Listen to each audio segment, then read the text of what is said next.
ஒரு நாடாக அண்மைய வரலாற்றில் சந்திக்காத மிக மோசமான இயற்கை பேரழிவை கடந்த வருடம் நாம் எதிர்கொண்டோம். மிக அதிக உயிரிழப்பு மற்றும் சொத்துக்கள் சேதமடைந்தன.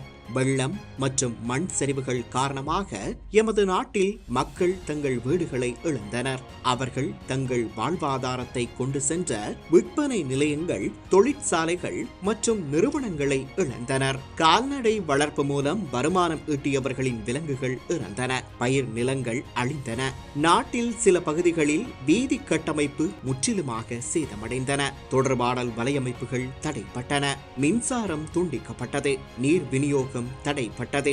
அரசாங்கத்தின் முதல் பொறுப்பு உயிரிழப்பை முடிந்தவரை குறைத்து மக்களை பாதுகாப்பான இடங்களுக்கு வெளியேற்றுவதாகும். முப்படைகள், அரசு அதிகாரிகள் மற்றும் பொதுமக்கள் ஒன்றிணைந்து பாதிக்கப்பட்ட மக்களின் உயிர்களை பாதுகாத்தனர். அதன் பிறகு பாதிக்கப்பட்ட மக்களின் வாழ்க்கையை மீண்டும் கட்டியெழுப்புவதே முதன்மை நோக்கமாக மாறியது. பொருளாதார நெருக்கடிக்கு பிறகு நாம் ஓரளவு பொருளாதார ஸ்திரத்தன்மையை அடைந்து கொண்டிருந்த நேரத்தில் பேரழிவால் நமது நாட்டிற்கு ஏற்பட்ட சேதம் தற்போது சுமார் 5 பில்லியன் அமெரிக்க டாலர்களாகும். அது சுமார் 1500 பில்லியன் ரூபாய் அளவிலான சேதம் ஏற்பட்டுள்ளது என மதிப்பிடப்பட்டுள்ளது.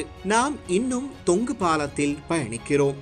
மக்களுக்கு பொறுமையாக இருக்குமாறு சொல்வதற்கு பதிலாக அரசாங்கம் பாதிக்கப்பட்ட மக்களுக்கு நிவாரணங்களை வழங்குவதுடன் அவர்களின் வாழ்க்கையை மீண்டும் கட்டியெழுப்பவும் ரீபில்டிங் ஸ்ரீலங்கா வேலை திட்டத்தை தொடங்கியுள்ளது.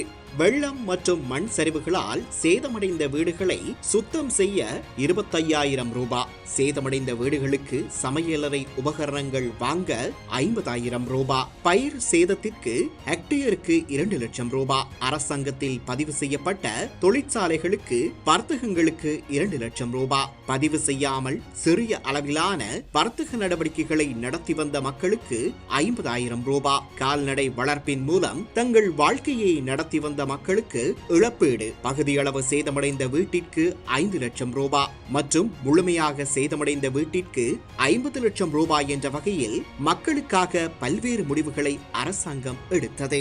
மேலும் சூறாவளியால் நம் நாட்டின் பாடசாலை கட்டமைப்புக்கு ஏற்பட்ட சேதம் அற்பமானது அல்ல. முதல் கட்டத்தில் பாடசாலைகள் மீட்கப்பட்டு பாடசாலைகள் விரைவாக மீண்டும் திறக்கப்பட்டன. மேலும் உயர்தர பரீட்சைகள் உடனடியாக மீண்டும் நடத்தப்பட்டன.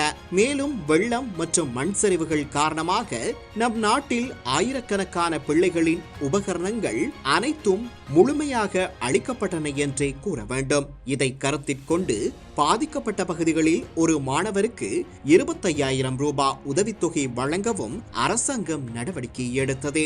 இதில் 15,000 ரூபாய் திரைசேரியில் இருந்தும் மீதமுள்ள 10,000 ரூபாய் ஜனாதிபதி நிதியத்தின் மூலமும் வழங்கப்பட்டது. தற்போது பாடசாலை மாணவர்களுக்கு 10,000 ரூபாய் உதவித்தொகையை வழங்க ஜனாதிபதி நிதியத்தில் இருந்து 1.9 பில்லியன் ரூபாய் ஒதுக்கப்பட்டுள்ளது. அம்பாறை, ஹம்பாந்தோட்டை, பொலனறுவை, மொனராகலை, மன்னார் மற்றும் வவுனியா மாவட்டங்களில் உள்ள மாணவர்களுக்காக ஜனாதிபதி நிதியத்தால் வழங்கப்படும் 10,000 ரூபாய் கொடுப்பனவு ஏற்கனவே முழுமையாக வழங்கப்பட்டுள்ளது. ஏனைய மாவட்டங்களில் உள்ள மாணவர்களுக்கும் இந்த கொடுப்பனவை வழங்க ஏற்கனவே நிதி விடுவிக்கப்பட்டுள்ளது. கடந்த காலத்தில் நாம் ஜனாதிபதி நிதியத்தை பற்றி பேசியதை நீங்கள் நினைவில் வைத்திருந்தால், ஜனாதிபதி நிதியம் எம்பிக்களின் மருத்துவ செலவுகளுக்காக கோடிக்கணக்கான ரூபாய்களை ஒதுக்கிய வரலாற்றை கொண்டிருந்தது.